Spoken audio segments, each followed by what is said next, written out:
तो इसको बाधित अनुवृत्ति कहते हैं संस्कृत में। जो अनुवर्तन, जो दृश्य बाधित हो जाए, बाद में न रहे,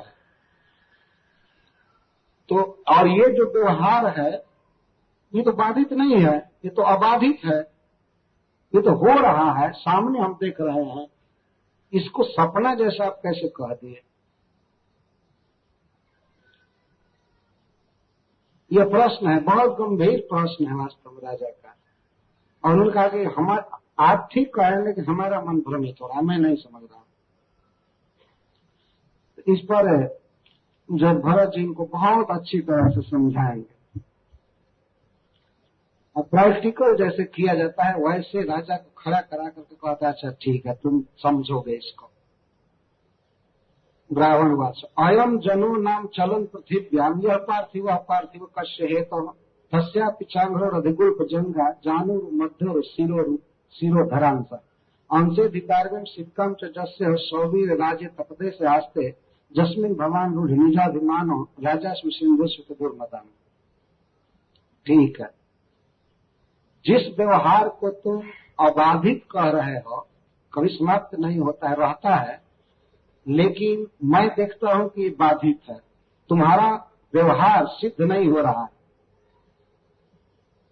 तो कहते हैं अयम जन नाम चलन पृथ्व्याम, यह पार्थिव अपार्थिव कश्य है। उनके पास जो कहार खड़ा है उनको दिखा करके कह रहे हैं, देखो अयम जन, ये आदमी है ना? जन कहते हैं, जन का अर्थ होता है जो जन्म लेता है, प्राकृत शरीर में जन्म लेता है या किसी कारण से चेतना आ जाती है, उसको जन कहते हैं। तो ये जो जन है, अयम जन नाम चलन पृथ्व्या, यह पार्थिव पार्थिव कस्य है, तो कस्य है तो मान किसी कारण से ये चलने लगा है। यह मिट्टी का विकार पार्थिव, यह पृथ्वी का विकार है, माटी का ढोंढा है, लेकिन मान लो किसी कारण से चल रहा है। ये किस कारण से चल रहा है? चलने में कारण परमात्मा है, हृदय में बैठे हैं, चेतना दे रहे हैं, अथवा परमात्मा का अंश जो जीव है उसके कारण चल रहा है। लेकिन वो बात कहते हैं वो छोड़ दो, बाद में हम समझाएंगे किस कारण से चलता है। लेकिन पहले ये लोग कष्ट है तो किसी भी तरह से चलने लगता है तो इसका नाम जन हो जाता है, भारवाहक कहा। किसी कारण से चलने लगा तब, अगर नहीं चलेगा तो इसी को पाषाण पत्थर मिट्टी कहेंगे, यही कहेंगे ना? तो राजा कहे हाँ हाँ मैं समझ रहा हूं, किसी कारण से चल रहा है इसीलिए जन कहा जाता है। और जिस दिन ये नहीं चलेगा, मान लीजिए आज तो राष्ट्रपति कहा जा रहा है, और जिस दिन नहीं बोलेगा, नहीं चलेगा, तब तो मुर्दा कहा जाएगा कि नहीं? तो मिट्टी का विकार मिट्टी में जाएगा। अयम जनो नाम चलन पृथ्व्याम, पृथ्वी में तो पृथ्वी पर चलता है, यह पार्थिव जो कि पार्थिव है, पृथ्वी से बना हुआ है। और हे पार्थिव को संबोधन दे रहे हैं, 2 बार पार्थिव शब्द का प्रयोग है। हे पार्थिव मतलब हे पृथ्वी के पालक, अथवा हे पृथ्वी के धोंधा, हे माटी के धोंधा, एकदम पत्थर हो क्या, नहीं समझ रहे हो? इस तरह से कहते। चक्रवर्ती पाजी लिखते हैं कि पार्थिव कह रहे हैं कि हे पृथ्वी के विकार, एकदम मिट्टी और पत्थर ही हो क्या? वैसे तो वो भी मिट्टी का ही विकार है, विकार मतलब ट्रांसफॉर्मेशन। तो हे पार्थिव, हे मिट्टी से बने हुए राजा, अथवा हे पृथ्वी के पति, यह जो पार्थिव जन है, ये पार्थिव है, वो आदमी को दिखाकर कह रहा है, किसी कारण से चलने लगता है तो इसको जन कहते हैं, नाम दिया जाता है, भारवाहक है कहा। ठीक, तस्या पिचांगरो रधिकुल भुजंगा जानो मध्य सुरो धरांसा। और इसमें भी, जन में भी भार किस पर है ये जरा बताओ हमको।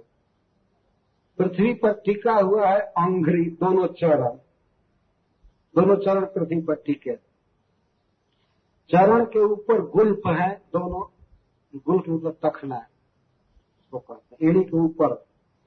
और उसके बाद जंघा घुटने से नीचे को कहते हैं। और जानू दोनों जांघों को कहते हैं। अच्छा, इसके बाद मध्य कटी भाग है, कमर है, उरह वक्षस्थल है, और सिरोधर, सिरोधर इसको कहते हैं, सिर को जो धारण करता है, कंठ को सिरा धर, सिरोधर, इस सिर को धारण करना ये है, और कंधा है तो, और पालकी का भार इस पर है। तो अब बताओ कि इसमें से भार किस पर है, किस पर भार है? अगर इसमें चेतना न हो, चेतना को बाद करके माइनस करके देखो, चेतना न हो, इसी तरह से खंभा लगा दिया जाए और खंभा पर खड़े कर दिया जाए पालकी, तो खंभा भार अनुभव करेगा। ये पिलर कई लगाए गए हैं, ये भार का अनुभव करते हैं? तो कहा कि नहीं, ये तो भार का अनुभव नहीं करता है। जब उसमें कंधा भी भार का अनुभव नहीं करेगा, न छाती, न कमर, न घुटना, ये कोई भार का अनुभव नहीं करेगा। तो भार का अनुभव कर कौन रहा है, ये बताओ। जो अंशे भी दार्विन सिविकम तेजस, और अंश पर, कंधे पर दारवी सिविका है, दारू की, लकड़ी की बनी हुई सिविका, मतलब दारू भी, लकड़ी भी पृथ्वी का विकार है। तो पृथ्वी का विकार सिविका है, पालकी है, और उसमें एक पृथ्वी का धोंधा, माटी का धोंधा बैठा हुआ है, केवल नाम है सौवीर पति, किसी तरह से कोई नाम दे दिया है। धोने वाले भी मिट्टी के विकार हैं, तो धोने वाला भी माटी का धोंधा है, पालकी भी माटी से निकली है, लकड़ी से, और जस्याम, जिसमें सौवीर राजा इति अपदेश, अपदेश मतलब संज्ञा मात्र, केवल संज्ञा भर है कि सौवीर का राजा उसमें बैठा है, लेकिन जैसे कहार है और पालकी है, वो भी एक माटी का धोंधा बैठा है, वो भी सौवीर राजा इति अपदेश है, केवल नाम मात्र है। जस्मिन, और उस माटी के धोंधा में, मतलब शरीर में, जस्मिन भगवान आप रूढ़ निजाभिमान, मान रहे हो कि ये निज है, तुम्हारा स्वरूप है, मैं ही यह हूं। इस मिट्टी के विकार में, शरीर में तुम यह भावना कर रहे हो कि मैं यही हूं। और इतना ही नहीं, ये मानते हो राजा अस्मि, क्या मान रहे हो मिट्टी के धोंधे में? मैं राजा हूं, कहां का? सिंधु, सिंधु देश का, मैं सिंधी हूं, यह अर्थ है। मान रहे हो कि मैं सिंधी हूं और अन्य सिंधियों का नायक हूं, राजा। दुर्मदान, दूषित मत से अंधे हो गए। तुम हो क्या, लेकिन मान रहे हो कि मैं शरीर हूं, ये तुम मान रहे हो। देखिए व्यवहार किस तरह से असत्य है, इसको भी बता रहे हैं। उन्होंने कहा था कि, राजा रघुवर ने कहा था कि आप सपने का उदाहरण क्यों दे रहे हैं, तो इसको ये सिद्ध कर रहे हैं कि ये भी सपना है, केवल मान्यता मात्र है। जो मान्यता है वो सपने की तरह है, वस्तुएं ये हैं, लेकिन जो तुम मान रहे हो कि मैं राजा हूं, ये हूं, वो हूं, किसमें? माटी के धोंधे में अहम बुद्धि किए। धोने वाला मिट्टी का विकार, लकड़ी भी, पालकी भी मिट्टी का विकार, तुम्हारा शरीर भी मिट्टी का विकार, और उसमें बैठ करके कहते हो मैं राजा। दुर्मत से अंधे हो रहे, इस दूषित मत से अंधे हो गए हैं। तुम्हारी बोली बता रही थी पहले, पालकी हिलने से तुमको कष्ट हो रहा था, इससे पता चलता था कि दुर्मत से अंधे हो गए।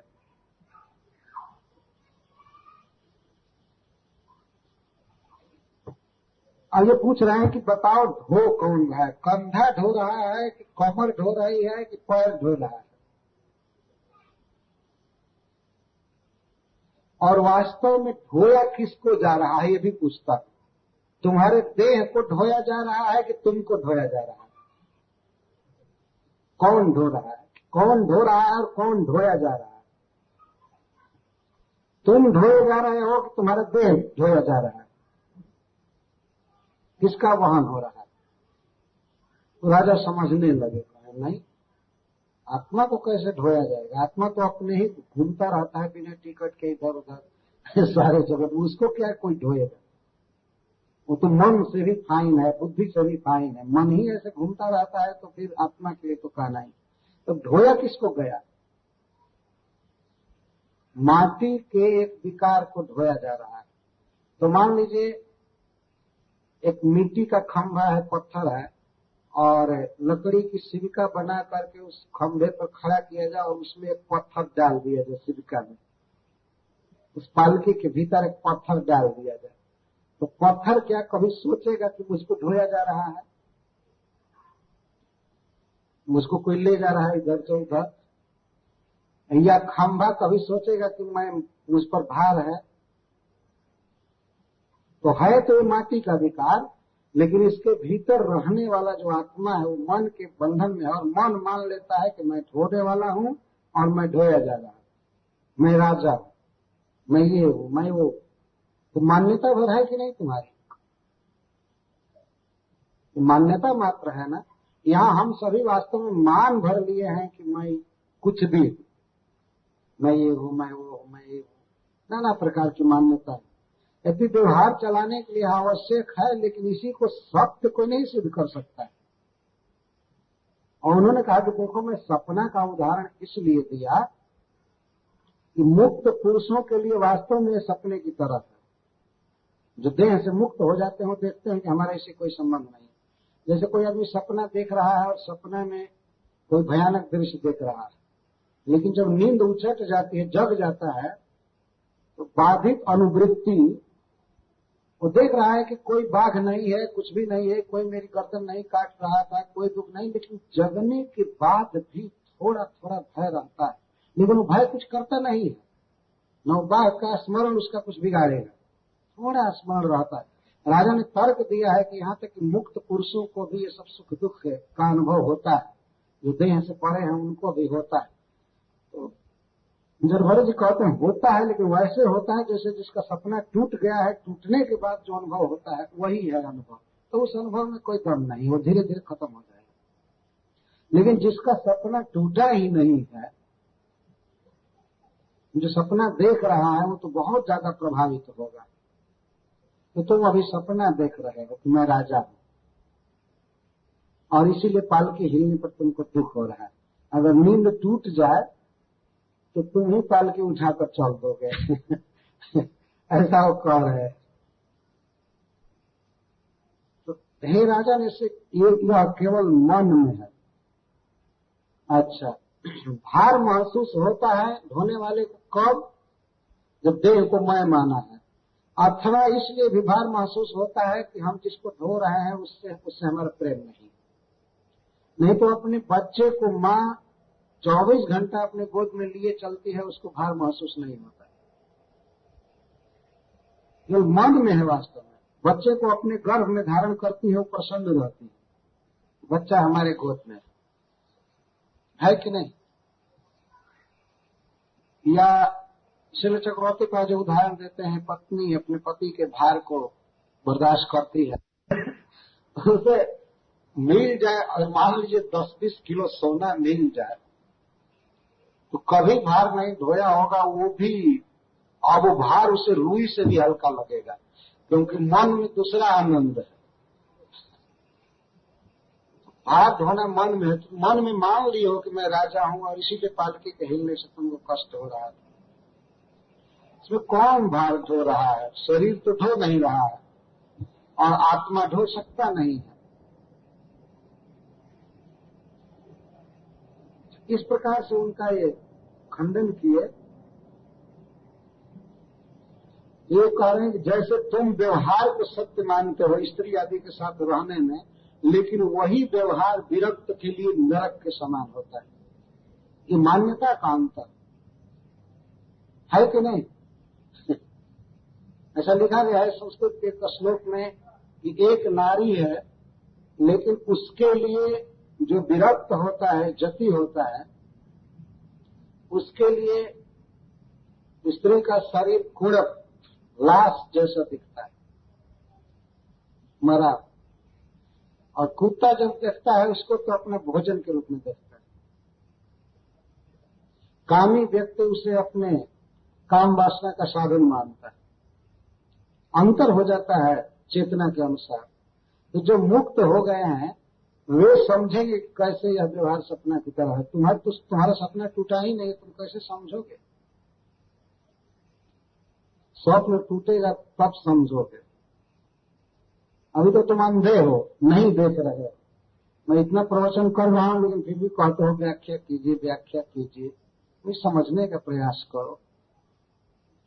अच्छा, दूसरी बात, तुमने जो ये कहा कि मैं भगवान की आज्ञा का पालन कर रहा हूं, राजा प्रजा का गुप्ता होता है, पालक होता है, इस तरह से तुम्हारी जो चेतना है दूषित है कि मैं पालक हूं, मैं भगवान का दास हूं। बिना दासता के कह रहे होता उल्टे डाक है। सोचानिमांस तुम अधिकष्ट दीना, अधिकष्ट दीना। ईमान, इनको देखो, अभी सब हैं, सुन रहे हैं प्रवचन। ये जो है सोच है, दया करने लायक है ना। इन पर दया करते, इनको मधुर वाणी देते, भगवान की भक्ति में लगाते, राजा का एक कर्तव्य है। ये सोच है। तुम्हारे जैसा राजा या नायक माता पिता के समान होना चाहिए। ये सोच है, बेचारे दया के पात्र हैं, लेकिन इनको क्या तुम की अधिक कष्ट दीना, अधिक कष्ट से ये दीन हो रहे हैं। खा पी करके शरीर पूरा भारी भरकम बना लिए हो और ढुआ रहे हो, ये दीन हो रहे हैं, लाचार हो रहे हैं, अधिक कष्ट दीना। और दृष्टिया निगृहण, बिना वेतन के पकड़े हो इनको ना। मैं अपने से ही समझ रहा हूं, जैसे मुझको पकड़ा गया है, कोई तय हुई मजदूरी, पहले कोई निश्चय हुआ कितना मजदूरी दोगे, 1 घंटे के हिसाब से या 1 दिन के हिसाब से, कुछ नहीं। तो तुम प्रसाद तक शायद इनको नहीं दे रहे हो, भोजन भी नहीं दे रहे। इस सोच से है, दीन है, और इनको इस तरह से लगाए हो निरनुग्रह से। तुम्हें कोई अनुग्रह नहीं है तुम्हारे हृदय, प्रेम से स्नेह से बोलना भी नहीं जानते हो, और कहो व्यवहार बहुत अच्छा है, व्यवहार निभाना चाहिए, व्यवहार निभाना चाहिए। तुम तो व्यवहार में भी गए बीते हो, व्यवहार भी नहीं निभा रहे। और जनक से गुप्ता से दिक्कत समान हो, और ऊपर से बहस छांट रहे हो, ऊपर से अपनी प्रशंसा कर रहे हो कि जनक से गुप्ता अस्मि, मैं जन समूह का गुप्ता हूं, रक्षक।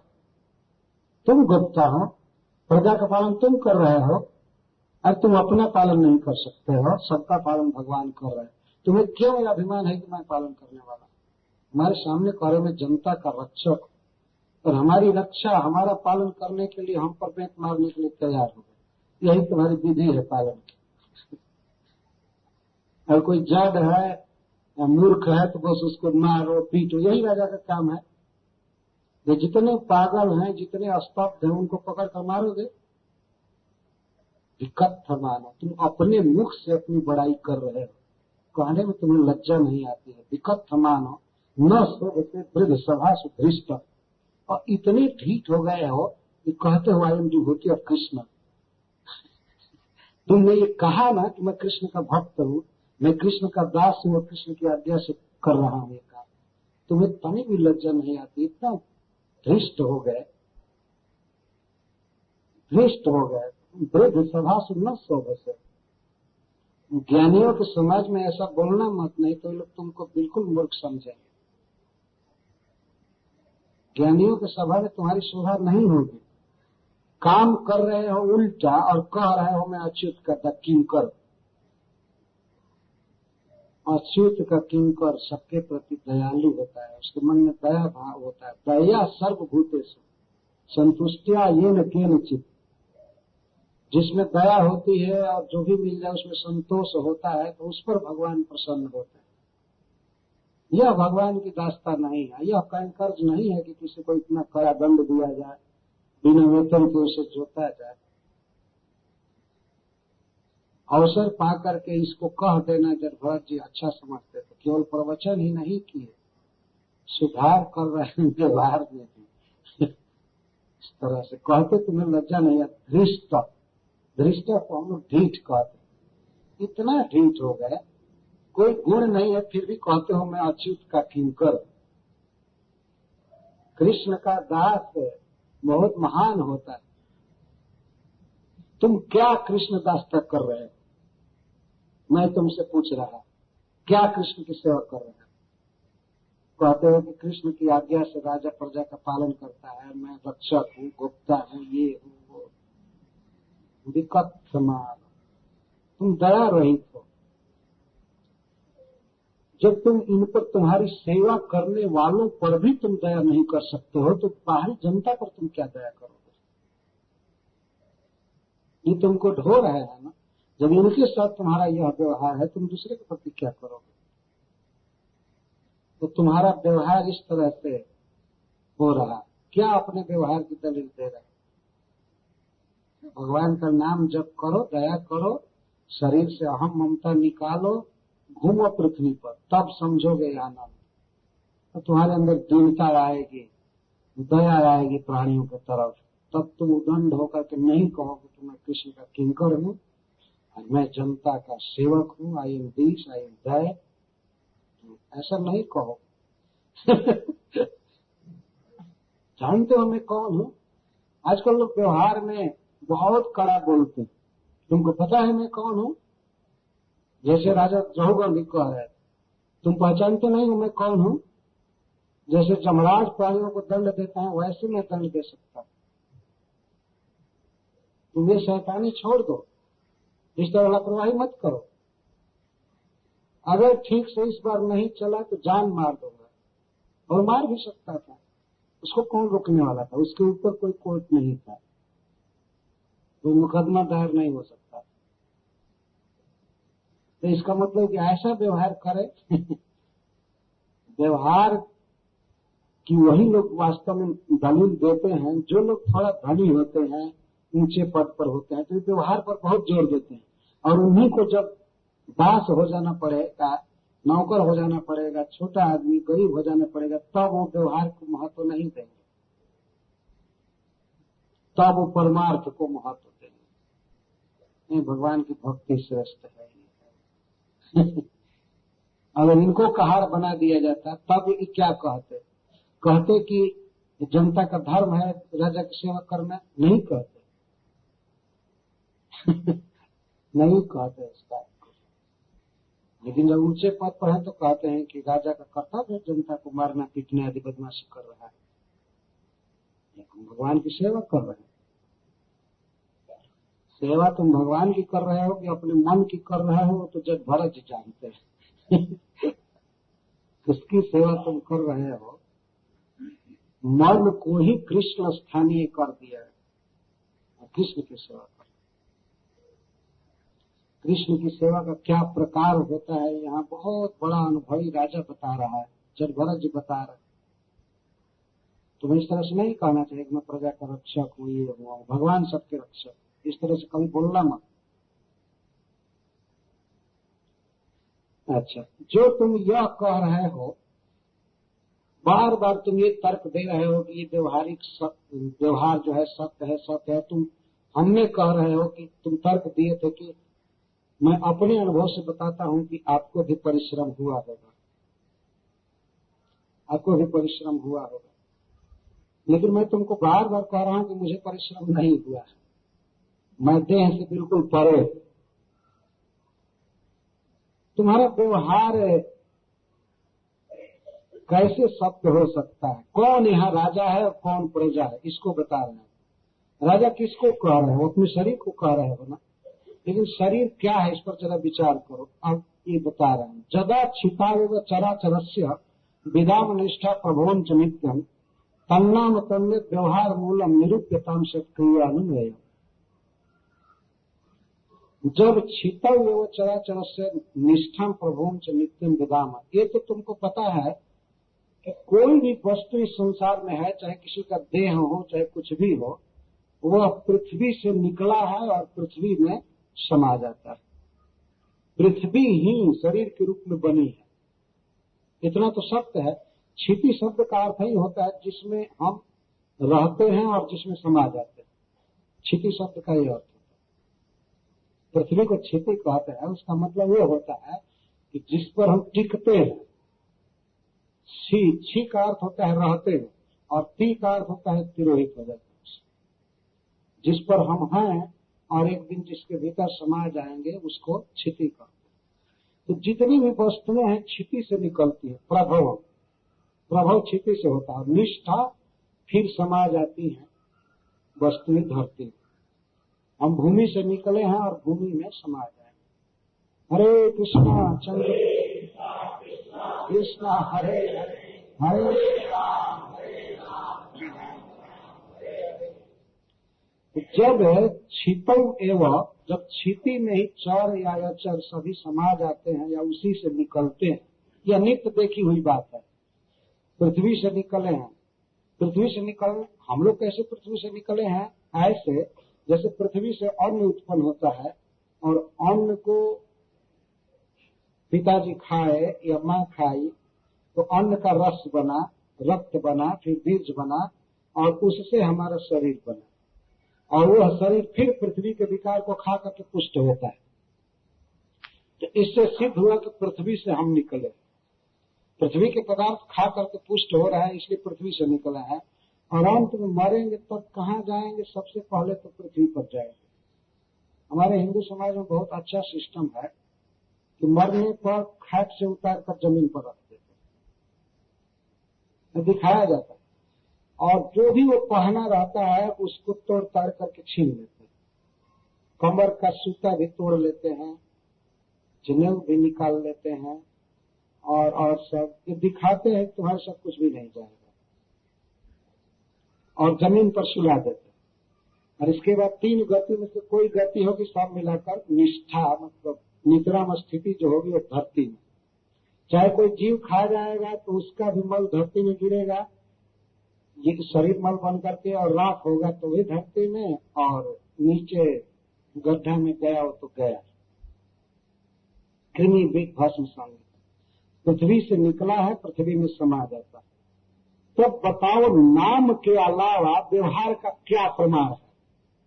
पृथ्वी से एक धोंधा निकला, उसका नाम रख दिया गया ब्राह्मण, किसी का नाम रख दिया गया क्षत्रिय, किसी का नाम रख दिया गया राजा, किसी का नौकर, किसी का यह हुआ।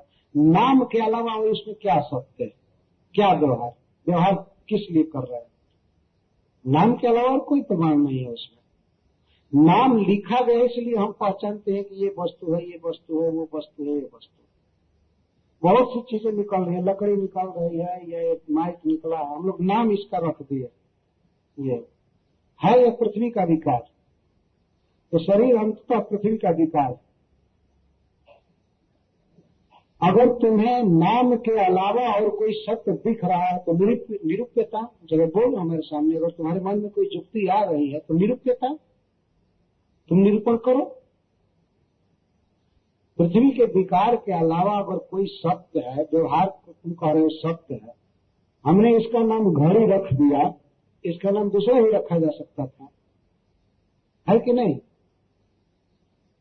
और रखते ही अंग्रेजी भाषा में वॉच कहेंगे या क्लॉक कहेंगे। नाम के अलावा और क्या इसका व्यवहार है? बिगड़ेगा पृथ्वी में चला जाए, फिर पृथ्वी मिल जाए, पृथ्वी से निकला जो कुछ भी है। तो पृथ्वी के विकार हो तुम, या हमारा शरीर, तुम्हारा शरीर, इसके अलावा और क्या सत्य है? अगर तुम्हारे समझ से अनुमेयम सत्य क्रिया, अगर तुम अनुमान करते हो कि सुख दुख व्यवहार आदि के पीछे कोई और सत्य है, तो बताओ क्या सत्य? कुछ भी सत्य नहीं। आज राष्ट्रपति कहे जाएंगे, प्राइम मिनिस्टर कहे जाएंगे, गुरु जी कहे जाएंगे, आचार्य कहे जाएंगे, अंत में धरती में जाएंगे, है कि नहीं? नाम रूप लेकर के फिर जब के चले जहाँ थे वही। अव्यक्तादीनि भूतानि व्यक्त मध्यानि भारत अव्यक्त निधनानि व तत्व का प्रत्यय। हम अव्यक्त से निकले, पता नहीं कहाँ से आए और पता नहीं कहाँ जाएंगे। जहाँ से आए तो वहीं जाएंगे, मेरा शरीर, लेकिन व्यक्त मध्यानि, मध्य में व्यक्त है, मध्य में व्यक्त होंगे, ये है वो है वो है। इस मिट्टी के विकार में हम भावना करते हैं, हम हिंदू हैं, हम मुस्लिम हैं, हम क्रिश्चियन हैं, हम ये हैं वो हैं। इसके बाद चाहे वो हिंदू हो, मुस्लिम हो, क्रिश्चियन हो, फिर गए धरती में, है ना? नाम के अलावा और क्या व्यवहार का कारण है?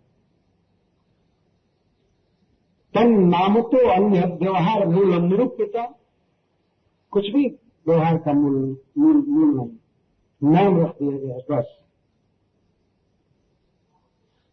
ऐसे उसकी व्याख्या बहुत की जा सकती है, लेकिन इस अध्याय को पूरा करना इसलिए मैं पढ़ रहा हूं जल्दी।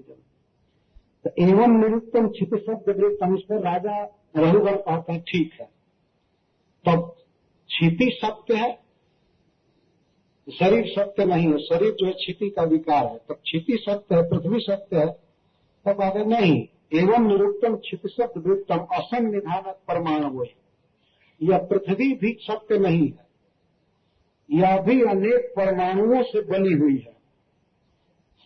परम अणु को परमाणु कहते हैं, छोटे छोटे टुकड़े प्राकृतिक पदार्थ मिला करके तब धरती बन गई। तो धरती की भी आध्यात्मिक पारमार्थिक सत्ता नहीं है, यह परमाणुओं में बिखरी हुई। तो परमाणु सत्य है, परमाणु भी सत्य नहीं।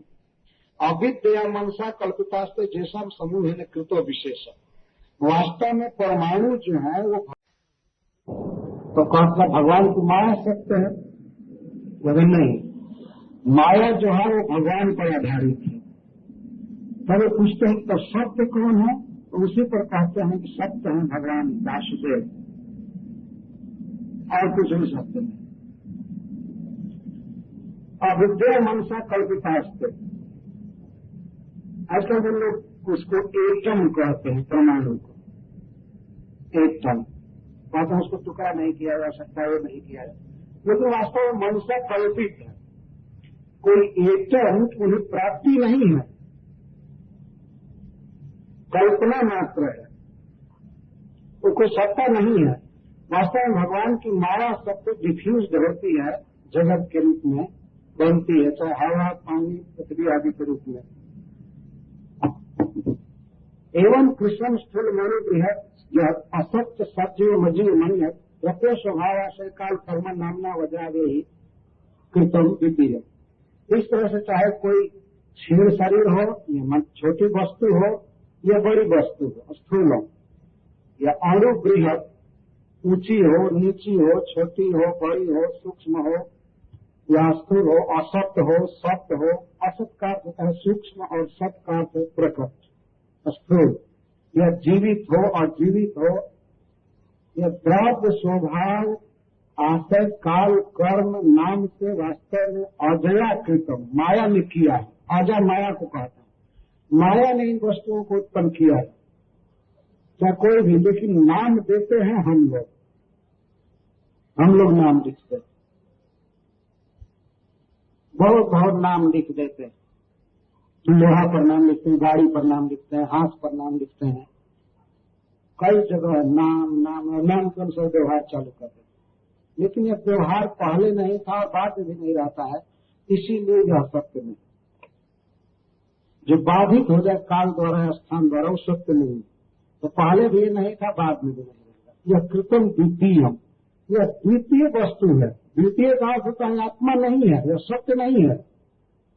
आत्मा कुछ और है, चिन्मय पदार्थ कुछ और है। कृतम द्वितीय, आत्मा से भिन्न सृष्टि है।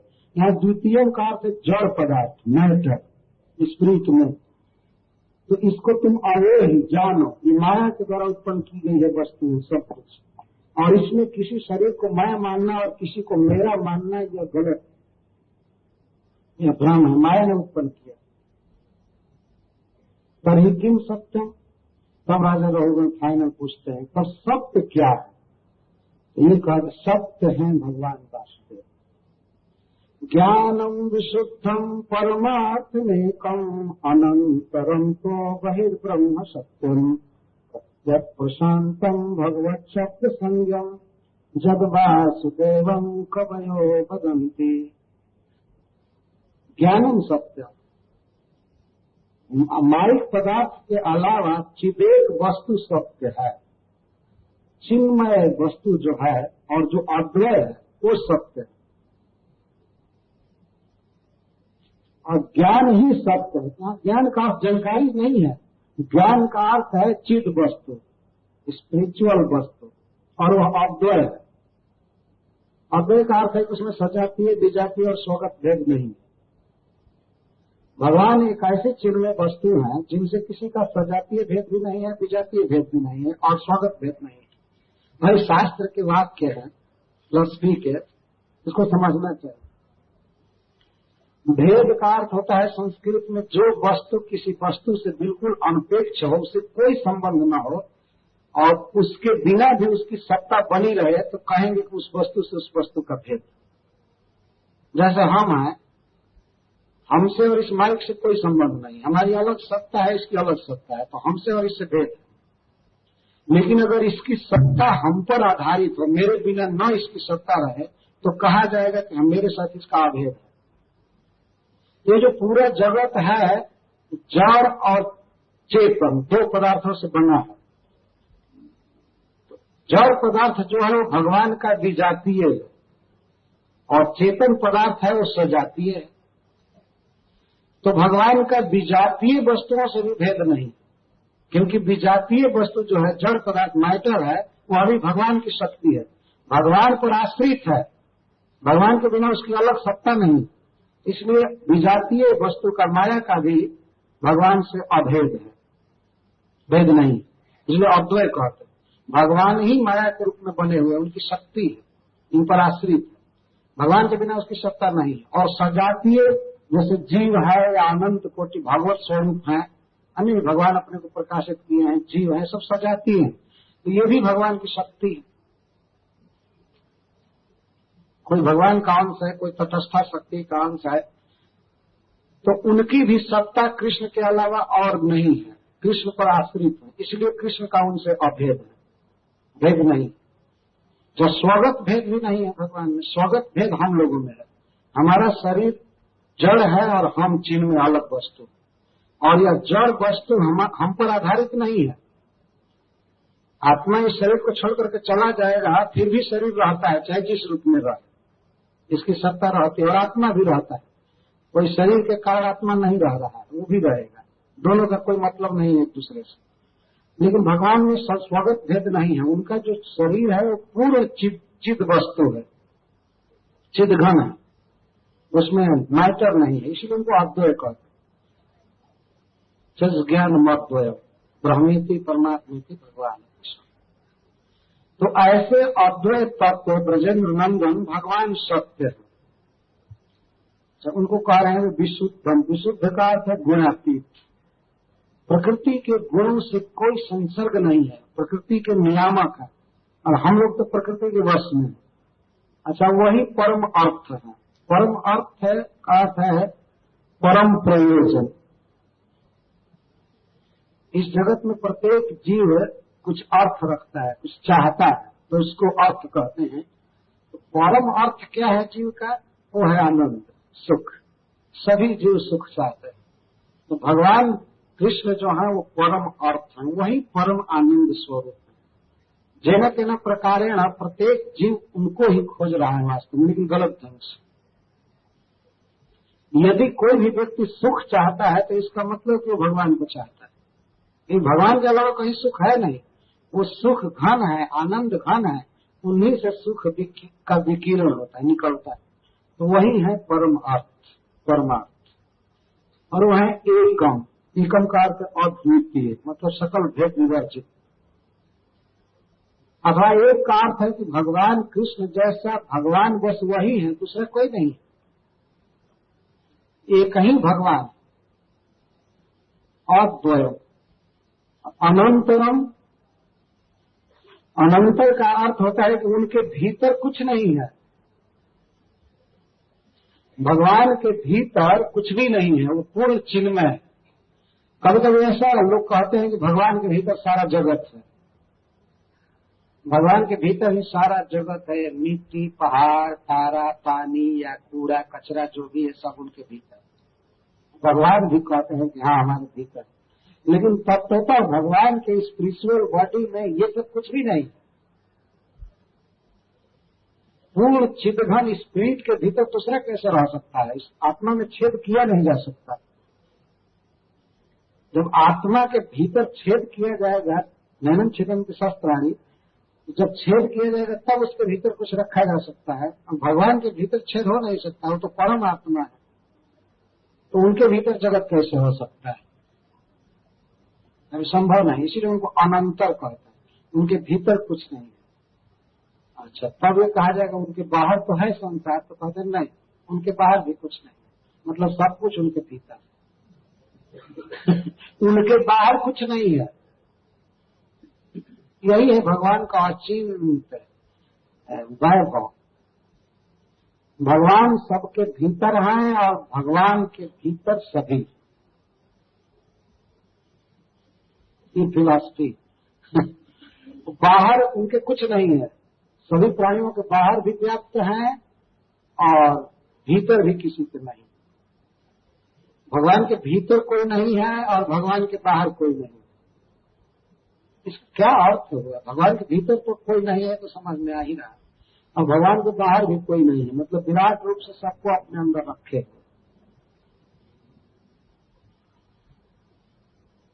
वो सत्य है। प्रत्येक प्रशांतम, प्रत्येक का अर्थ होता है प्रत्यक्ष नहीं, प्रत्येक का अर्थ होता है छिपे हुए, हृदय में गुप्त रूप से छिपे रहते हैं, प्रशांत।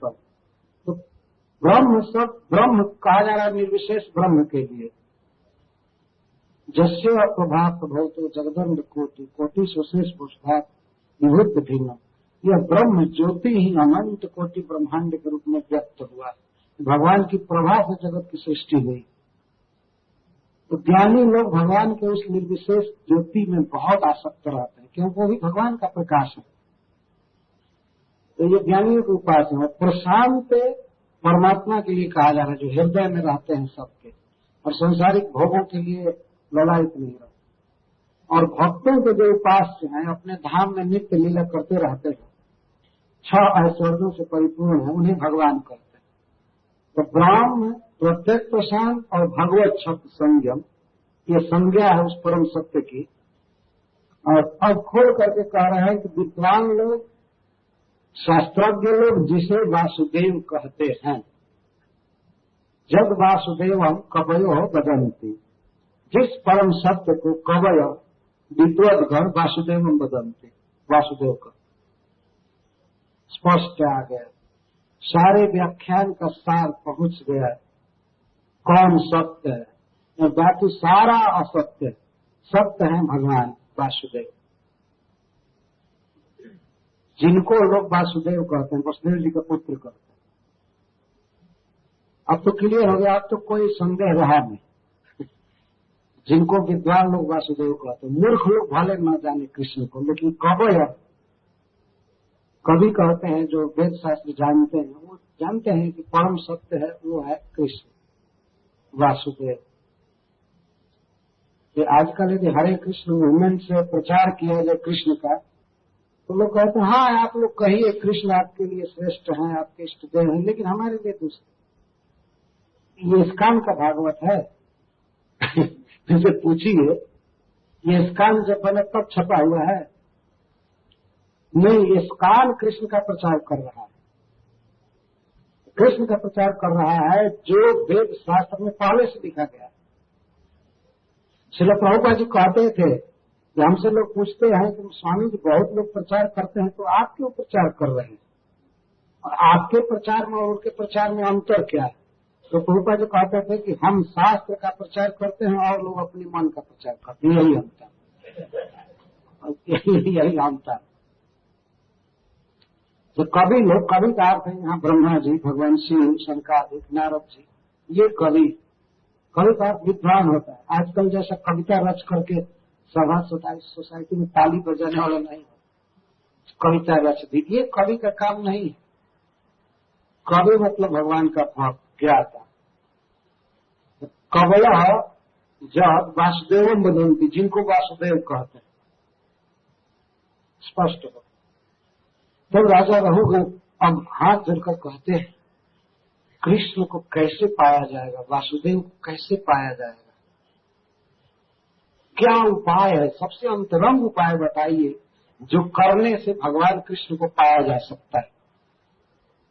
तब न छंद सा नहीं व जलाग्नि सूर्य बिना महत्पाद रजोभिषेकम। महत्पुरुषों की कृपा से भक्ति उत्पन्न होती है और उस भक्ति से ही कृष्ण की प्राप्ति होती है। तो जब तक महत की कृपा नहीं होती है और भक्ति नहीं होती है, तब तक अन्य किसी भी कार्य से कृष्ण नहीं मिलेंगे, कृष्ण प्रेम नहीं मिलेगा। संबोधन करके कह रहे हैं, प्रिय रहूंगा, तुमको मैं बहुत कोई ये बात बता रहा। हे रहूगण, कोई भी पुरुष महत्पाद रज अभिषेकम बिना महता भागवता नाम पाद रज सेवाम बिना भगवत भक्ता नाम पाद रजसा आपनो ये अभिषेकम स्नानम तत् बिना। तो भगवत भक्तों के चरण रज से जब तक अपना स्नान नहीं होता है, तो इसके बिना एक तक मतलब यह परम सत्य भगवान श्री कृष्ण तपसा न एवं याति, एवं शब्द लगा हुआ है, न एवं सब जगह लगाना पड़ेगा, न एवं तपसा न एवं जाति। ये तप से नहीं मिल सकते हैं, नहीं मिल सकते। तप से मिलेंगे कब? तब कब सहायता करेगा? जब महत्पाद रजोभिषेक भी होगा तब, नहीं तो अकेले तप काम कुछ भी नहीं कर सकता है। तो तपसा न जाती, तप से भगवान नहीं मिलते। तप मतलब इंद्रिय निग्रह करना, भोगों को रोकना, स्वधर्म का पालन करना, ये तप है। वर्ण धर्म आश्रम धर्म आदि के पालन, तो तप से नहीं मिलते। तो कहेंगे यज्ञ आदि करने से, वैदिक कर्म करने से, पूजा करने से, देवताओं की आराधना करने से मिलते होंगे। इज्जया से न एवं जाती, पूजा से नहीं ही मिलते। यहाँ इज्जया का भगवान की पूजा नहीं है। बहुत वेदों में वर्णन है अन्य देवताओं की पूजा का वर्णन। इज्जया वैदिक कर्मकांड से भगवान नहीं मिल सकते। न एवं सब जगह है, अवग्रह लगाना पड़ेगा, नहीं ही मिल सकते हैं, नहीं ही मिल सकते। अच्छा, तो इस पर राजा रघुवर कहते हैं कि दान एक ऐसी वस्तु है जिससे भगवान की प्राप्ति शायद हो सकती है। इसको निर्वपण कर, निर्वपण का अर्थ है बोना, कुछ देना, गरीब को, दीन दुखी को देना। वास्तव में यह बहुत उत्तम साधन है। महाराज परीक्षित को अंत में किसी ऋषि ने बताया था कि महाराज आप दान दीजिए, दान देने से आपकी सद्गति होगी। यह आत्म निर्विवाद है कि दान देने वाले को उच्च लोक मिलता है, इसमें कोई संदेह नहीं। लेकिन केवल मनुष्य दान दे और किसी महत् पुरुष की शरण न ले, उसके पाद रज में अभिषेक न करे, तो केवल अन्न आदि के दान से कृष्ण प्राप्त नहीं हो सकता। निर्वपणाद न एवं जाति अथवा गृहात्वा न एवं जाति। जो कोई आदमी गृहस्थ धर्म का आचरण खूब अच्छी तरह से कर रहा है, तो गृहस्थ धर्म के पालन से भी बहुत उत्तम गति प्राप्त होती है। तो ये कहते हैं कि परोपकार के लिए ही गृहस्थ धर्म का आचरण कोई करे, लेकिन महत् पुरुष के चरण में अभिषेक न करे, तो गृहात्वा न एवं जाति, घर गृहस्थी के पालन से भी वो भगवान को नहीं पाएगा। ये तो बड़े ऊंचे ऊंचे साधन। तब वो कहें वेद शास्त्र पढ़ने से तो प्राप्त कर सकता है, पर न छंदता, वेदाध्ययन आदि करके ब्रह्मचारी धर्म से भी इसको नहीं पाएगा। देखिए कई बातें बताई जा रही हैं। गृहस्थ का धर्म है दान देना, गृहस्थी का आचरण, तो गारहस्थ धर्म से भी नहीं जाएगा। ब्रह्मचारी का धर्म पालन करके भी नहीं प्राप्त करेगा, और वानप्रस्थी का धर्म पालन करके भी नहीं पाएगा, और न तो संन्यास धर्म के पालन से पाएगा कृष्ण को। न जलाग्नि सूर्य, चाहे जल में खड़ा होकर तपस्या करे, जाड़े के दिन में आकंठ शिशिरोदक के ठंडे पानी में, तो इसको शरीर को ठंडा करने से कृष्ण नहीं मिलेगा, या शरीर को हीट देने से भी नहीं मिलेगा, और न वर्षा में खड़ा होने से, न आंधी में खड़ा होने से।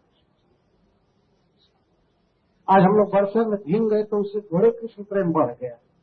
आज हम लोग भीगे थे बीच में, जो बीच वर्षा में भीग, ठीक है लेकिन ये कार्य तब सहायता करते हैं, सहायता करने वाले हो जाते हैं जब वास्तविक महत् पुरुष की भगवत भक्त के चरणों का अभिषेक किया, उसका दास बन करके उसके मुख से सुना जाए। ये आगे बता रहा है महान कौन है और किस तरह उनका सेवन किया जाता है, किस तरह चरण रज में अभिषेक किया है। यहाँ चरण रज के अभिषेक का मतलब ये नहीं है कि उनकी चरण की धूल ले और बाल्टी में घोर करके रोज स्नान कर, यह अर्थ नहीं है। चरण रज का अभिषेक है कि वास्तव में उनका दास बन जाए, रियल ललक हो और दीनता आ जाए कि मैं आपका दास हूं, और वह उनसे प्राप्त करे। वास्तव होना मानसिक अधिक है, बाहरी कम है। मन में समर्पण होना चाहिए। तो बाहर से आदमी नम्र भी रहे और मन में कोई जिज्ञासा न हो और नम्र न हो महत् पुरुषों के सामने, तो उसे लाभ नहीं प्राप्त होता है उतना। कभी कभी ऐसे भी लोग देखे जाते हैं गुरु को रात दिन गाली देते रहते हैं, लेकिन सामने होते हैं तो बहुत लाभ। इससे क्या होगा? ये तो कोई महत् पाद में जो अभिषेक हुआ नहीं, यह महत् पाद में जो अभिषेक है। महत् कौन है? अभी लक्ष्य ये प्रश्न उठता है कि महत् कौन है जिसके चरण रज का अभिषेक किया जाए। तो देखिए लक्षण बता रहे हैं महत् का। जत्रोत्तम श्लोक गुणानुवाद प्रस्तुयते ग्राम्य कथा विघात, जहाँ पर उत्तम श्लोक भगवान का गुणानुवाद, उनके गुण इतने बखाने जाते हैं, कहे जाते हैं, गाए जाते हैं कि वहाँ ग्राम्य कथा का विघात हो जाता है। ग्राम्य कथा, सांसारिक वार्ता वहाँ हो ही नहीं सकती।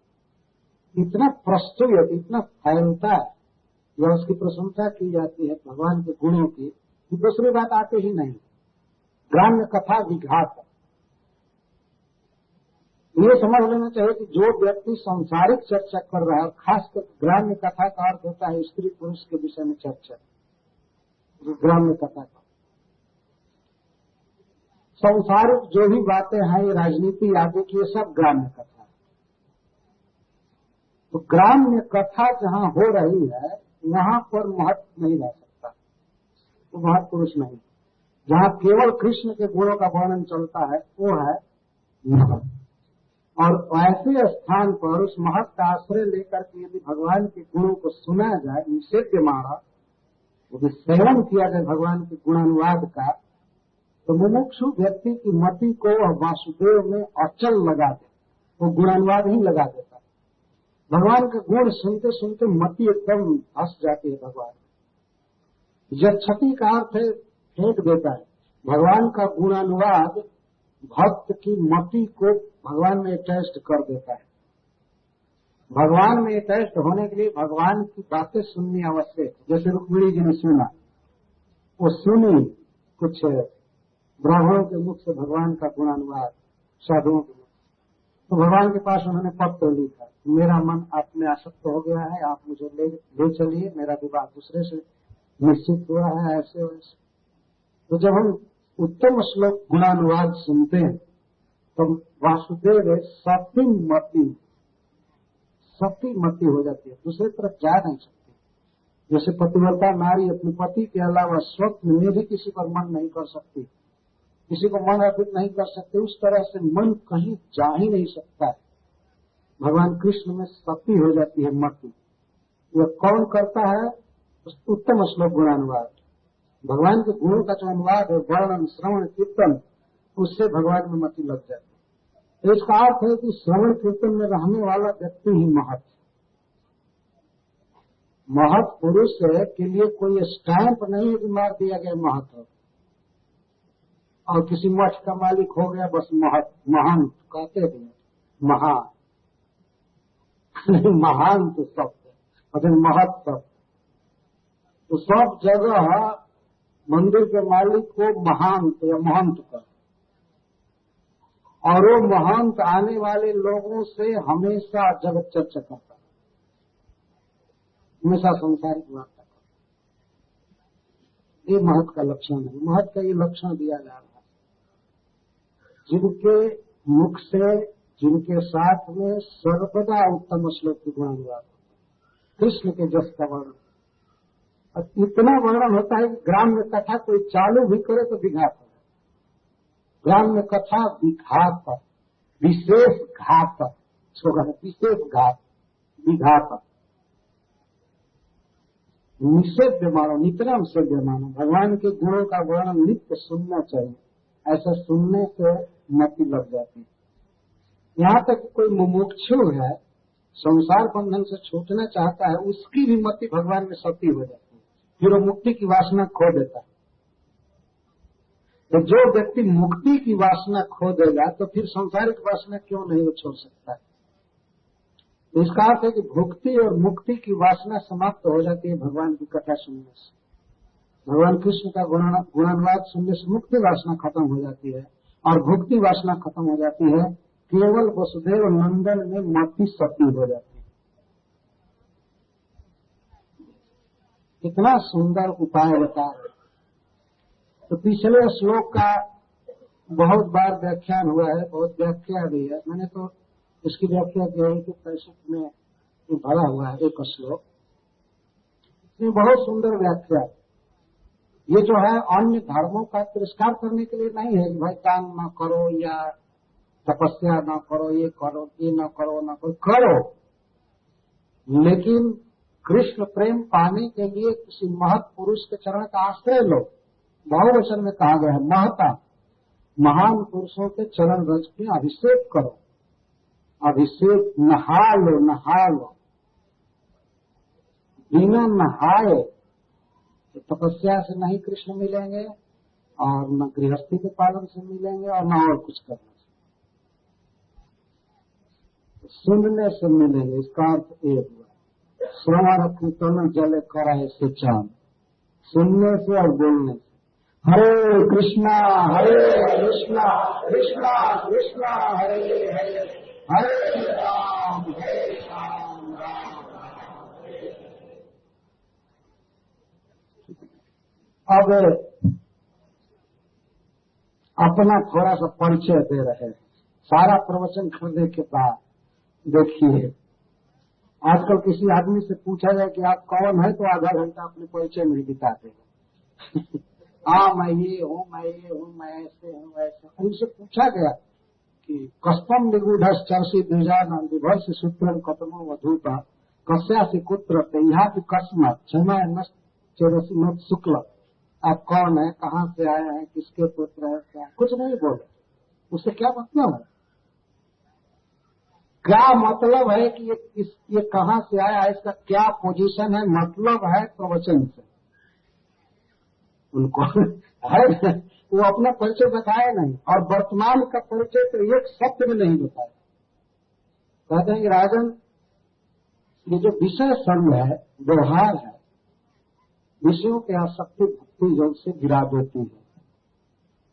अभी मेरा अनुभव है, मैं अपना अनुभव आपसे बता रहा हूं किस तरह से विषय की आसक्ति गिरा देती है भजन से। अथवा चक्रवर्ती पाल जी कहते हैं कि परम कृपालु को भगवान, ये सुनने के बाद राजा कहते हैं कि आप परम कृपालु हैं, हम पर कृपा की है, आप कौन हैं कृपया हमको बताएंगे। तो कितना छिप करके बता रहे हैं। वर्तमान जीवन का कोई परिचय नहीं दे रहे कि मेरा गांव कहाँ है, मेरे पिता कौन है, मेरा नाम क्या है, कुछ नहीं बता रहे। अरे अहम पूरा भरतो नाम राजा, मैं पहले भरत नाम का राजा। कौन सा परिचय हुआ भाई? मैं पहले भरत नाम का राजा था। अपने जीवन का अनुभव सुना पूरा मतलब पूर्व जन्म में, 2 जन्म के पहले।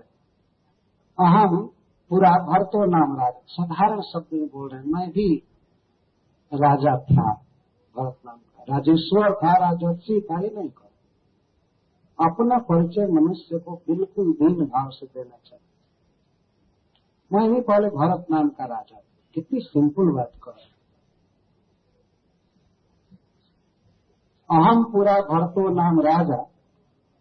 एक बात कह रहे हैं कि देखो, भगवान की आराधना के लिए मैं सब प्रकार की आसक्तियों से मुक्त था। विमुक्त दृष्ट सुत संग बंधन, देखे और सुने गए पदार्थों और व्यक्तियों की आसक्ति के बंधन से पूरा मुक्त था। आसक्ति होती कैसे है? सुनने से या देखने से। दृष्ट श्रुत संग, संग मतलब आसक्ति है ना। परिवार में हम देखते हैं, रात दिन देखते रहते हैं तो आसक्ति बढ़ जाती है, इसलिए देखना नहीं चाहिए। देखने से आसक्ति बढ़ती है। बहुत चीज हम देखे हैं, बहुत बातें देखे हैं तो उसमें आसक्ति होती है। और श्रुत, कुछ चीज देखे नहीं लेकिन सुनते हैं, स्वर्ग के विषय में सुनते हैं, अमेरिका के विषय में सुनते हैं, तो दूसरे शहर के विषय में सुनते हैं और सुनते हैं तो उसके प्रति एक राग बढ़ता है, आसक्ति बढ़ती है। तो देखे हुए लोगों में या वस्तुओं में और सुनी हुई वस्तुओं में या लोगों के जो संग होती है, आसक्ति होती है, उससे मैं पूरा मुक्त था। मैं कुछ नहीं सुना या कुछ भी देखा, मेरी आसक्ति नहीं थी। आसक्ति के बंधन से मैं मुक्त था और मुक्त होकर के एकांत में भगवान की आराधना कर रहा था। खाली नहीं बैठा था, खाली नहीं बैठा था, पूरा पूरा भगवान की भक्ति में लगा हुआ था। भगवता आराधना की हमारा मतलब लगा हुआ था, भगवान की आराधना में लगा हुआ था। लेकिन क्या कहें राजा जी, मृग संगात मृगो अभवम, मैं मृग की आसक्ति से मृग तक हुआ इस जन्म से पहले। इस जन्म से पहले मैं मृग हुआ। मृगो अभवम मृग संगात, मृग के संग से मृग हो गया और हत अर्थ, मेरे जीवन का प्रयोजन कृष्ण प्रेम हत हो गया, गिर गया मैं कृष्ण भावना से, भगवान की भक्ति मेरी नष्ट हो गई, हतार्थ हत हो गई। तो फिर राजा पूछते हैं तो पूर्व जन्म की आपको इस तरह से स्मृति कैसे और इस जन्म में कैसे भक्त है? अगर आपकी भक्ति नष्ट हो गई तो इसमें कैसे भक्त है? तब कहते सामाम स्मृतिर मृग देहे वीरा कृष्णार्चना प्रभवानु जहाती। हे वीर, हम अपनी जन्मभूमि मथुरा छोड़ करके समुद्र में गुजारा कर रहे हैं, क्या इसको छेली कहते हैं। तो कभी कभी राजर्षि भरत उसके साथ भी छेली करते। यहाँ छेली में श्री विश्वनाथ चक्रवर्ती ठाकुर लिखते हैं, संस्कृत में कहते हैं रे मूढ़, तो बोलते थे राजर्षि भरत झूठ मूठ के ऊपर थे, रे मूढ़ त्वाम पुष्य, तो तुमको पोसते पोसते मैं स्मरण कीर्तनादि नित्य कीर्तन न निर्वाहती, मेरा स्मरण कीर्तन कृष्ण का निर्वाहित नहीं होता है, सब छूट रहा है। इसलिए तब तुम मेरा त्यक्त, मेरे द्वारा त्यक्त होकर जथेष्टम की तो जाए, तुम जहां जाना हो चले जाओ, तुम जाओ जहां जाना हो चले जाओ। आज से तुमसे हमारा कोई मतलब नहीं है। मैं मजाक में कहता था, ये कह रहा है, तो छेली में कहता था। तो ऐसा कह करके मृषा ही मैं आंख बंद करके समाधि में डूब जाता था। अब मुझे किसी की भक्ति करनी है और स्मरण करना है, तुमसे कोई मतलब नहीं। तो मृषा समाधि ना आमीलित दृश्य, झूठी समाधि में मैं आंख बंद करके बैठता हूं। तो उस समय प्रेम सरंभेण, सरंभ कहते हैं कोप को, प्रणय कोप से प्रेम संगम है।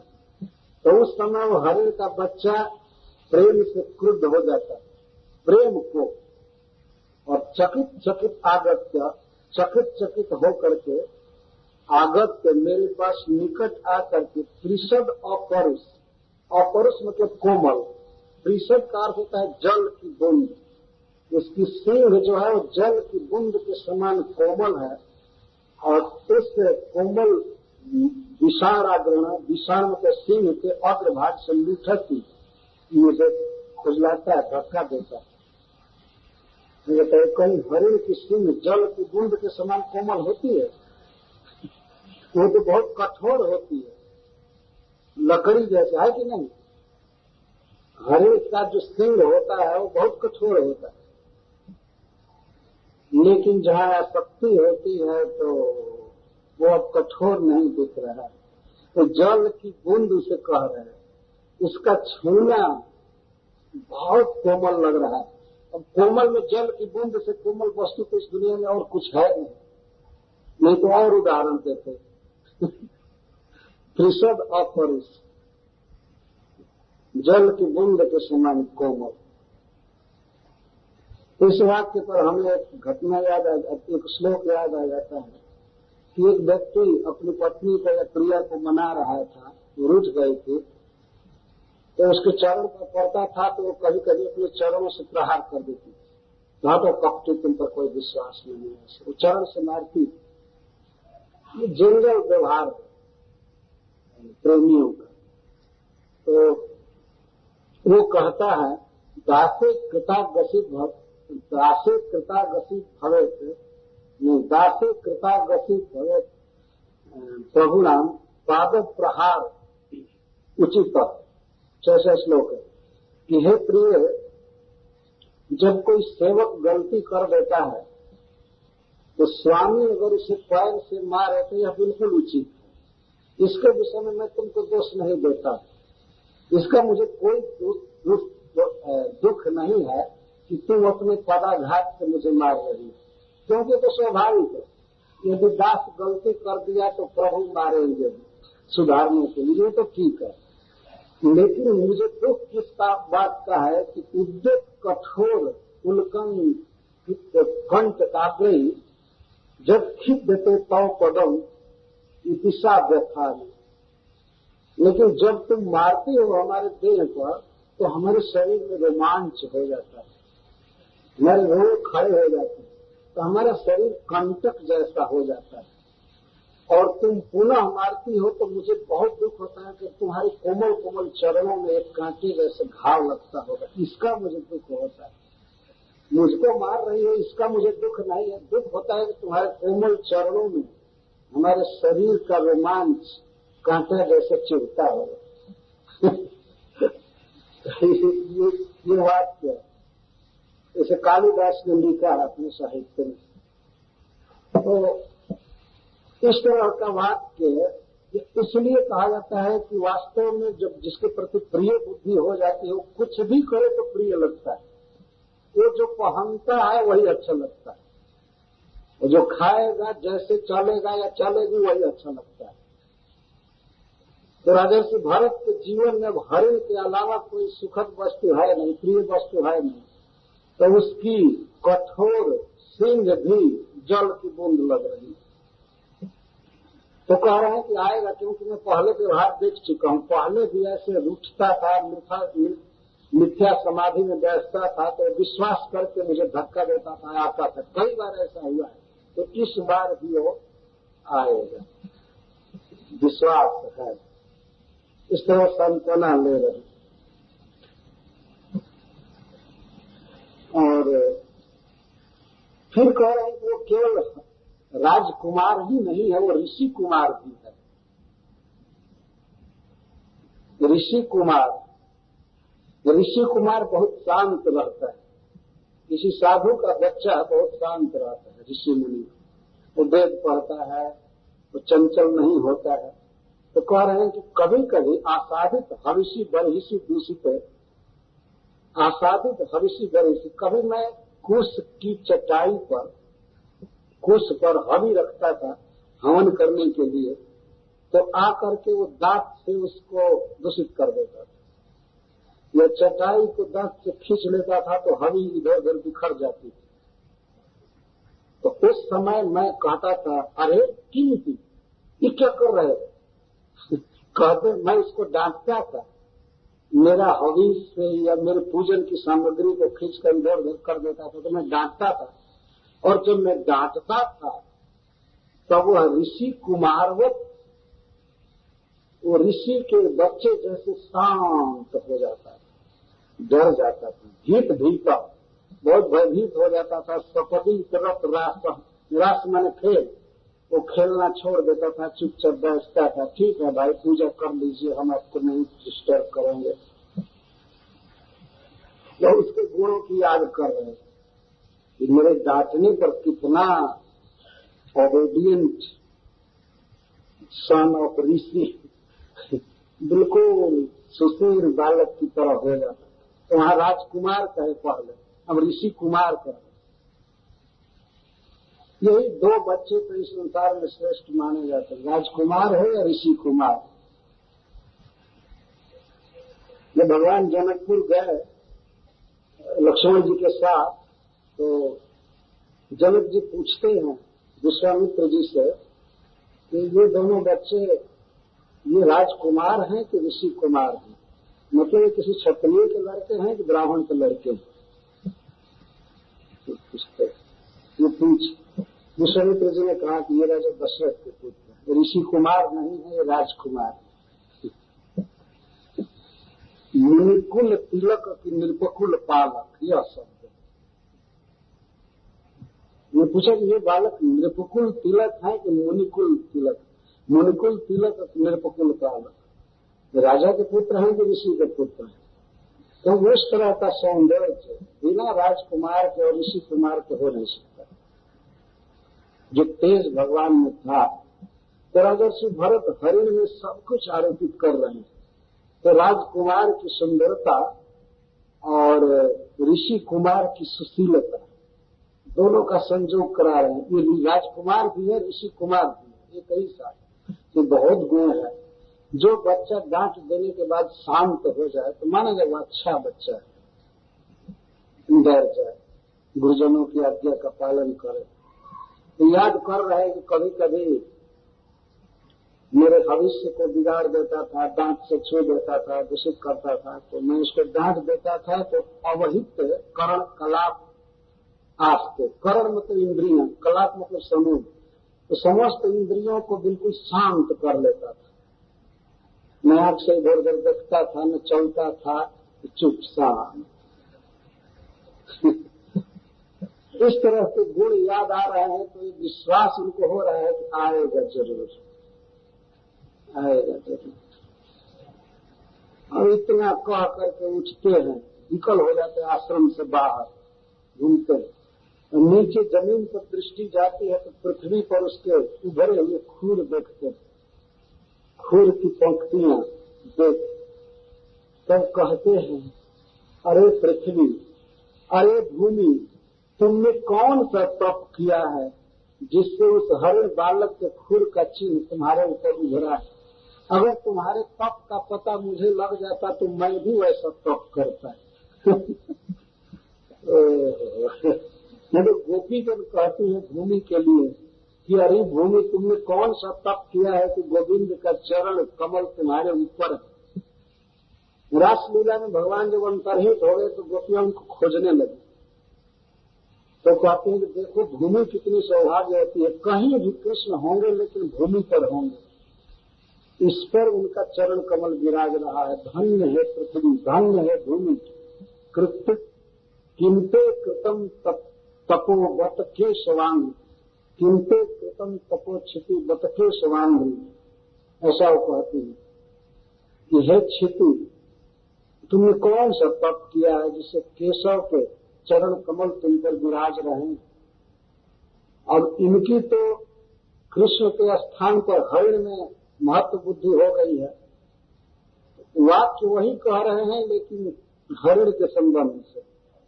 किं वा अरे आचरितम तपस तपस्विन्या अनया, अरे इस तपस्विनी के द्वारा, इस अवनी के द्वारा कौन सा तप हुआ है, इसने कौन सा स्वीकृत किया है। यम अवनी, यह अवनी, यह पृथ्वी सविनय कृष्ण सार तनय, तनय तनुतर सुभग शिवतम अखर खुर पद पंक्ति भी। इस पृथ्वी का क्या सौभाग्य है, इस सविनय नम्रता से युक्त कृष्ण सार मृग का तन, जिसका तनुतर सुभग शिवतम अखर खुर पद पंक्ति, बहुत विशेषण लगा रहे हैं। हरिण के शावक का खुर कैसा है, जिस खुर का संयोग पृथ्वी को है उसका वर्णन कर रहे हैं। कह रहे हैं तनुतर, छोटा छोटा, पहले तनुतर, तनु मैंने छोटा, बहुत छोटे छोटे खुर है, इसमें शुभ बहुत सुंदर है, और शिवतम मंगल में, जिस पर भी खुर पड़ जाएगा उसका कल्याण होगा। और अखर, अखर मतलब खर नहीं है, कठोर नहीं है, मृदु है। इतने विशेषता खुर की लगा रहे, खुर खुर के पहले जो भी शब्द है सब खुर की विशेषता बता रहा है। उस हरिण बालक का खुर कैसा है? छोटा है, सुभग है, परम सुंदर है। उतना तो सुकुमार या उतना सुंदर कमल भी नहीं है इस जगत में। और उसका खुर अखर होता है। कोई भी देखे होंगे हरिण का खुर कठोर होता है, लेकिन उसको अखर कह रहे हैं। और सुभग तो शिवतम, शिवतम का अर्थ है कल्याणतम। जिसको वो खुर सुलभ है उसका मंगल होगा, उसका मंगल होता है। ऐसे वेद शास्त्र भी वर्णन करते हैं कि कृष्णसार मृग जहां भी चलता है तो पृथ्वी बहुत शुभ मानी जाती है, वहां यज्ञ किया जाता है। भागवत में भी भगवान कृष्ण ने कहा है उद्धव से कि जहां कृष्णसार मृग विचरते हैं वो भूमि पवित्र मानी जाती है। एकादश स्कंध में बताया, तो उसी को राजर्षि भरत यहाँ जोड़ रहे हैं, लेकिन खास करके इसी मृग के लिए जोड़ रहे हैं, और के लिए नहीं। तो तवितर सुभग शिवतम अखर, ये कितनी विशेषता दिए? 1 2 3 4 विशेषता दे। अखर है मतलब परम मृदु, परम कोमल। किसी के देह पर पड़ गया तो कट भी जाएगा, इतना कोमल है तो खुर। लेकिन आसक्ति वश कह रहे हैं तो द्रविण विधुरातुरस्य कृपणस्य मम द्रविण पदवीं सूचयन्ति आत्मानं च सर्वतः कृत कौतुकम द्विजानां स्वर्गापवर्ग कामानं देवयजनम करोति। इन श्लोकों की व्याख्या बहुत की जा सकती है, लेकिन फिर भी हमें अपने लक्ष्य पर बढ़ना है तो हम थोड़ा थोड़ा कर रहे हैं। मैं द्रविड़ विधुर हूँ, अपने को कह रहा हूँ द्रविड़ विधुर। द्रविड़ मतलब धन और विधुर मतलब रहित। आज हमारा धन चला गया। क्या धन चला गया? हरिण, हरिण ही मेरा धन है। तमेव सर्व मम देव देव वही उनके लिए सब कुछ है। तमेव विद्या द्रविणम तमेव, वही धन है। कितना बड़ा धन छोड़ करके आए। लेकिन कहते हैं मैं द्रविण विधुर हो गया, आज मेरा धन चला गया। लेकिन हे धरती, हे भूमि, तुम मेरे धन को सूचित कर रही हो कि वो कहाँ है। तो हरिण के जो चरण चिन्ह उभरे हुए हैं तो उससे राजर्षि भरत को आश्वासन मिल रहा है वो कहीं है, अभी इसी रास्ते से गया है। तो पृथ्वी जो है उनके धन की सूचना दे रही है कि तुम्हारा धन, हे भरत, तुम्हारा धन इस दिशा में गया है, तो उसके चरण चिन्ह का अनुगमन करते हुए खोजो। स्वयं ही कह रहे हैं कि कृपणस्य मम द्रविड़ पदवीं सूचयन्ति, तुम मेरे धन के मार्ग को बता रही हो। तुम्हारे ऊपर उसके चरण चिन्ह उभरे हुए। और आत्मानं च सर्वतः कृत कौतुकम द्विजानां स्वर्गापवर्ग कामानां दैवयजनम करोति, और अपने को भी कृतार्थ कर रही हो। क्योंकि वेद कहता है कि जहाँ कृष्णसार मृग का चरण पड़ता है तो वहाँ ब्राह्मण लोग यज्ञ करते हैं। तो तुम्हारा भी कृत कौतुकम, तुम्हारा श्रृंगार हुआ है। अब तक तुम इतना सुंदर कभी भी नहीं लगी थी। आज उस हरिण शावक के खुर का चिन्ह धारण करके तुम्हारा सुहाग खिल गया, सौभाग्यवती हो गई। यह बात तो केवल भगवान के लिए कही जाती है। जब भगवान आते हैं और अपना चरण कमल पृथ्वी पर रखते हैं तब पृथ्वी धन्य हो जाती है। देवता लोग इस बात को कहते हैं। लेकिन यह सौभाग्य एक नगण्य पशु के चलने से राजर्षि भरत कर, ये पागल हो गए हैं वास्तव में।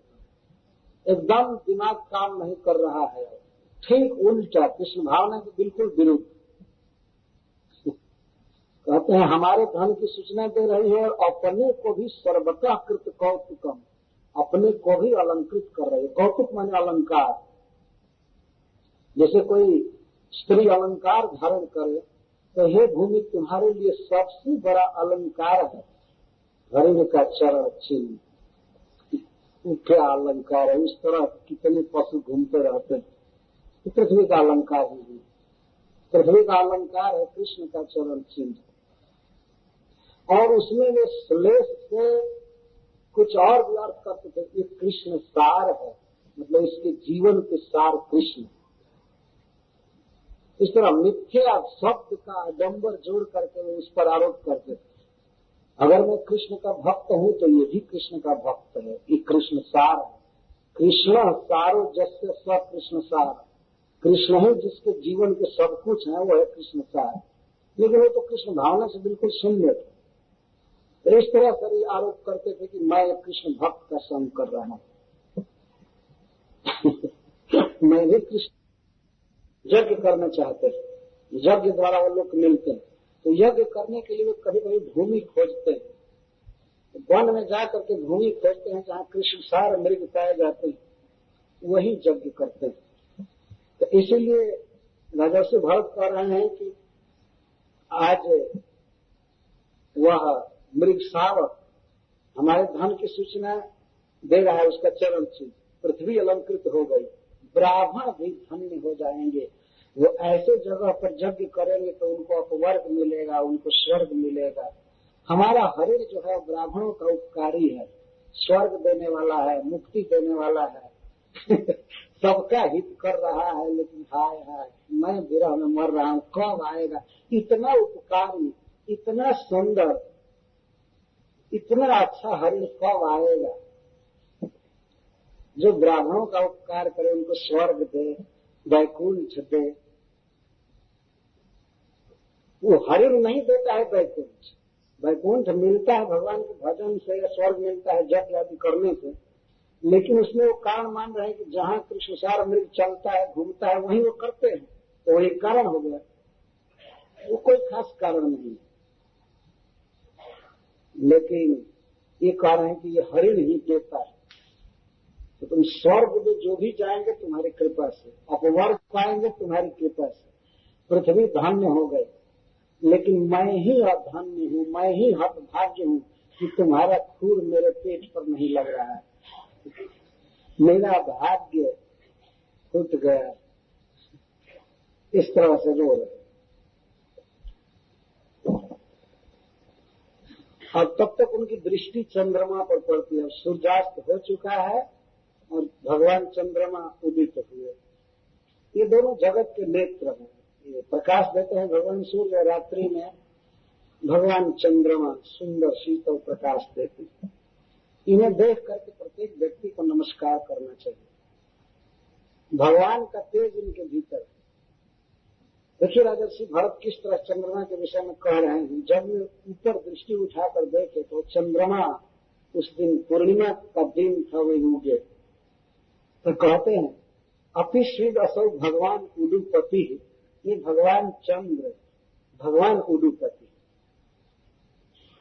एवं मृगपति भयान मृत मातरम मृग सावतम स्वास्थ्यम परिभ्रष्टम अनुकंपया कृपण जन वत्सला परिपाति। जब वो देखे तो जो शस्त्र का चिन्ह है, शशि में, चंद्रमा को शशि कहते हैं क्योंकि शस्त्र का, खरगोश का चिन्ह है उनके भीतर, इसीलिए उनको शशि कहते हैं या शशांक कहते हैं। तो शशांक कुछ हरिण जैसा मिलता जुलता है। तो राजर्षि भरत की आसक्ति है, तो देखते ही उन्हें ऐसा लगा कि ओ मेरा बेटा जंगल में भूल गया था, तो भगवान उडुपति अपनी गोद में उठा लिए हैं। कितने कृपालु।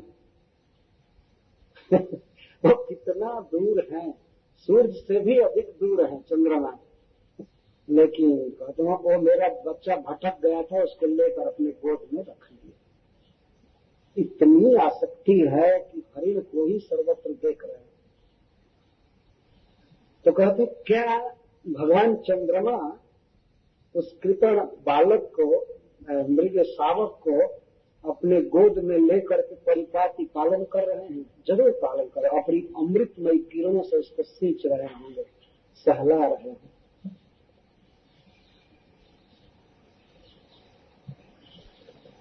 चंद्रमा के भीतर अपने मृग की संभावना कर रहे थे। तो वर्णन करें चंद्रमा का उडुपति, भगवान, यहाँ भगवान शब्द कहने का मतलब यह है कि चंद्रमा भी बहुत बहुत पुण्य किए। बिना भाग्य के यह संजोग हो नहीं सकता है कि वह बालक उनकी गोद में जाए। चंद्रमा भी बहुत तप किए हैं, ये भाग्यवान है, तो भगवान है। भव का अर्थ होता है सुंदर कर्म जीवन के लिए, सुकृति, सुकृत किए हैं चंद्रमा, इसीलिए आज उनके गोद में हरिण बालक चला गया। पर मैं ऐसा मानता हूं कि एनम मृग शावकम, इस मृग शावक को मृगपति भयान मृग मातरम, मृगपति के सिंह के भय से जिसकी मां मर गई है, सिंह के दहाड़ने से जिसकी मां मर गई, उस मातृहीन बच्चा को भगवान चंद्रमा अपनी गोद में लेकर के पालन कर रहे हैं। निश्चित वो पालन कर रहे हैं, क्योंकि स्वाश्रम परिभ्रष्टम, वो मेरे आश्रम से परिभ्रष्ट हो गया था, भूल गया और स्व लगा करके आप कह रहे हैं कि मेरा दोष है, मुझ पापिष्ठ ने उसका केयर नहीं किया, हमारे आश्रम से भ्रष्ट हो गया। लेकिन चंद्रमा कितना भाग्यशाली है, दयालु है, अनुकंपया कृपण जनवत्सल परिपाल, तो दीनहीन जनों का पालन करने वाले चंद्रमा अनुकंपा से भर गए, दया से, और वे गोद में उठा करके पाल गए। ठीक है, लौटाएंगे जरूर। कहीं ऐसा ना हो कि चंद्रमा हमारे मृग शावक को ले ले, नहीं पाल रहे हैं, स्नेह कर रहे हैं, ठीक। लेकिन फिर कुछ देर के बाद ऐसा लगा, अरे नहीं नहीं, ये तो केवल शशांक है, चच्चिन है सबका, वो नहीं है, वो नहीं है। तब चंद्र किरणों से दाहकता का अनुभव करने लगे। चंद्रमा की किरणों में शीतलता होती है, लेकिन चंद्रमा की वही किरणें विरही जनों को जलाया करती है। यह स्वभाव, विरह में कोयल की बोली या चंद्रमा की किरण या बसंत की हवा, ये सब विरही जनों को और दग्ध करते हैं, अच्छा नहीं लगता। जब प्रिय से वियोग होता है तो उसमें सुख की सामग्रियां ही काल जैसी लगती है, ये स्वभाव। तब चंद्रमा की किरणें जला रही हैं इनको हरिण के विरह में, तो चंद्रमा की किरणों में दाहकता का अनुभव करके और पुनः ये सोचते हैं कि जब मेरा हरिण बालक आएगा तो वो मुझे शीतलता देगा, और कभी कभी शीतलता का अनुभव करते हैं कि प्रलाप जैसा है। चंद्रमा की किरणों में कभी कभी दाहकता का अनुभव करते हैं और कभी कभी शीतलता का। तो कहते हैं किंवा आत्मज विश्लेष ज्वर दहन सिखा भी, मैं अपने आत्मज के, अपने पुत्र के विश्लेष के ज्वर से, ताप से उस तरह जल रहा हूं जैसे वन में आग लगे और कोई वृक्ष जले, ये कमल जले। उपतप्य मान हृदय स्थल नलिनीक, से कहीं आग लगे और स्थल पर उगा हुआ कमल जलने लगे, वन की आग से, उस तरह से मेरा हृदय जल रहा है। मेरा हृदय अपने आत्मज के वियोग से जल रहा है। आते आते यहाँ आत्मज शब्द दे ही दिए। देखिए, अब तक राजकुमार इनडायरेक्ट में कह रहे थे, वास्तव में वहां उनका आशय था भरत राजकुमार, लेकिन शायद संकोच से नहीं दे पाए, अब आत्मज दे रहे हैं। आत्मज कहता, आत्मा का अर्थ होता है शरीर, और जब मैंने जन्म, शरीर से जिसका जन्म हुआ है, आत्मा से, मतलब अपना खास पुत्र आत्मज कहा जाता है।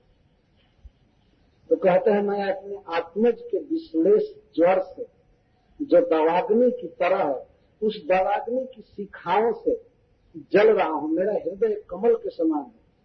दो तरह के कमल होते हैं, एक पानी में खिलते हैं और एक स्थल पर खिलते हैं। तो यहाँ कह रहे हैं स्थल नलिनीकम,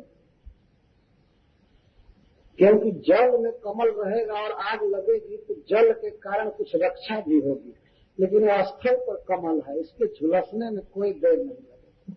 मतलब मेरा हृदय पूरा पूरा जल रहा है, और ताप क्या है, आंच क्या है, मेरे पुत्र का विरह, मेरे आत्मज का विरह, हरिण बालक का विरह। मुझे जला रहा है, तो क्या